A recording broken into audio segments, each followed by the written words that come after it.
Mi nombre es Gabriel Abascal. Estudié la licenciatura en Derecho en la Universidad de Barcelona y los cursos de doctorado en Ciencias Políticas y de la Administración en la Universidad Pompeu Fabra de esa ciudad.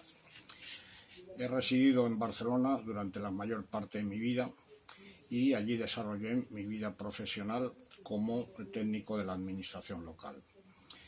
Actualmente resido en la ciudad de Valencia, donde me incorporé al grupo local de Fonredes. Mi vinculación con el cooperativismo viene de hace muchos años. Soy socio del Banco Cooperativo Fiare Banca Ética, también de la cooperativa editora de la revista Alternativas Económicas, de diversas cooperativas energéticas, de consumo, culturales, etc.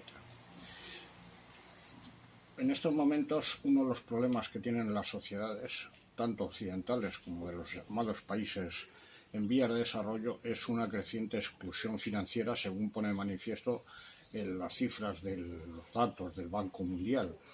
En ese orden de cosas, la creación de entidades, de grupos que trabajan para luchar contra esa exclusión financiera que afecta sobre todo a jóvenes y mujeres, es una tarea que yo personalmente considero fundamental.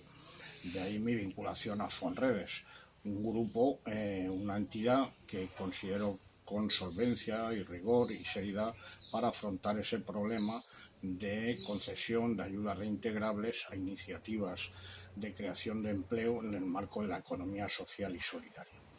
Esa es la razón de esta pertenencia a Fonredes en el grupo local de Valencia y esperar que mucha otra gente se anime a compartir estos valores y estas acciones para conseguir sociedades más justas, más humanas. Muchas gracias.